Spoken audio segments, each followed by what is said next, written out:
Ok, let's go. Aujourd'hui, on va expliquer pourquoi est-ce que le sting à froid, c'est de la merde et pourquoi est-ce qu'il faut arrêter et plutôt changer de stratégie autour de tout ça.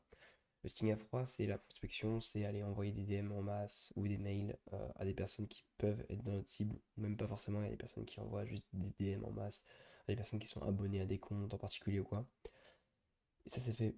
Et ça, bah, c'est pas très intelligent selon moi, c'est pas très pertinent, t'as un taux de réponse qui est nul, tu te mets dans une position, surtout, c'est ça que je trouve qui est un peu débile, c'est que tu te mets dans une position où tu viens quémander, tu viens demander, tu es la personne à qui on a la flemme de répondre, tu es la personne dans les DM, et vous pouvez le ressentir directement si jamais vous ouvrez votre Instagram juste ici, que vous allez dans la partie DM, bon, je vais peut-être pas le faire parce que flemme d'afficher des gens ou quoi, mais vous répondez pas, vous avez pas envie, enfin, directement, même si la proposition de valeur est intéressante, ça met dans une position où t'es pas prêt à payer pour ce genre de service, t'es pas prêt à payer pour quelqu'un qui vient de DM.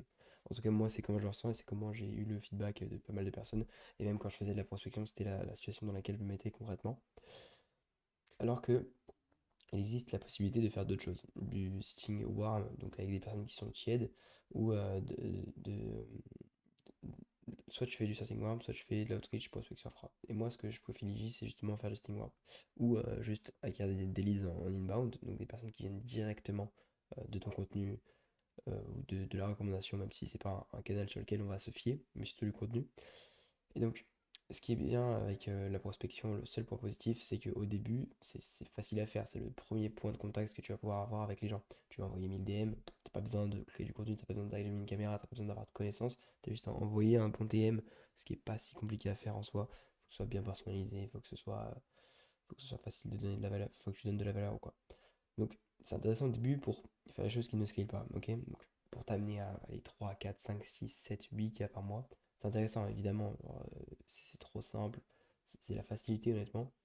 Même si honnêtement, commencer directement dès le début à créer du contenu, ça va vous mettre dans un jeu en mode facile, ok? Parce que vous allez récolter les effets composés de votre contenu au fur et à mesure. Mais si tu souhaites scale, c'est pas du tout a priori. C'est pas du tout a priori, what the fuck? Ah non, approprié, je sais pas lire, excusez-moi. Parce qu'une fois que tu as une app validée, que tu connais les problématiques de départ de ton ICP, que tu sais faire du contenu et que tu couples ça avec un setter, bah tu fais 100 fois plus dans tes résultats, ok, directement. Parce que c'est beaucoup plus scalable, tu as beaucoup plus de volume. En créant du contenu, tu fais du setting en one-to-many, ok, tu éduques en one-to-many, tu sors de la position de mendiant, de personne qui quémande directement.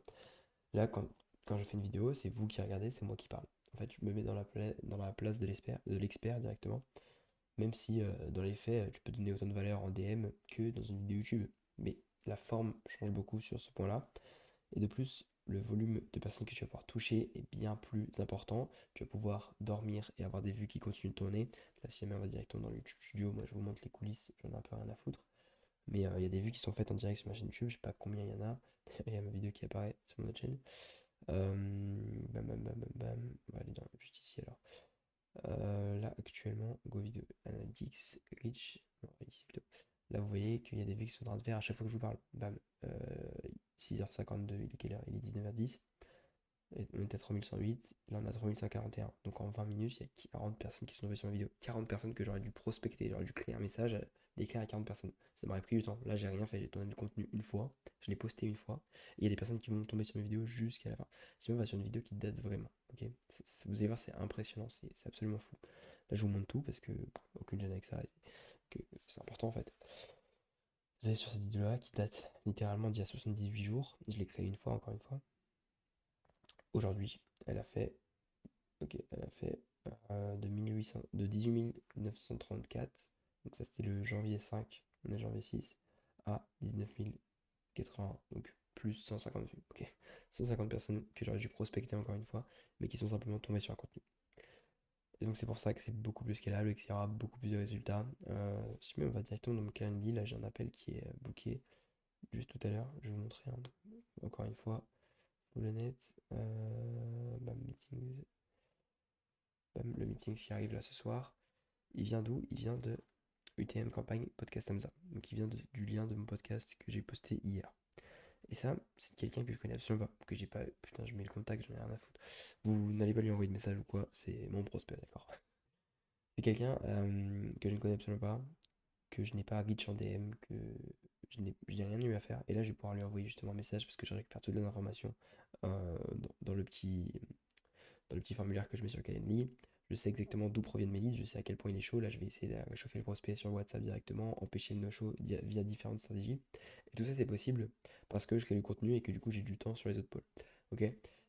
Et c'est surtout ce qui est important, c'est que une vidéo qui est sortie il y a 6 mois peut encore me rapporter des leads aujourd'hui, alors qu'un prospect que vous avez contacté il y a 6 mois, en vrai, il est mort, il n'y a plus rien à faire, et en fait, vous allez juste casser les couilles aux gens. Honnêtement, vous passez dans une position où vous n'avez jamais vendu high ticket en DM. Ouais, ça fait pas sens, tu vois.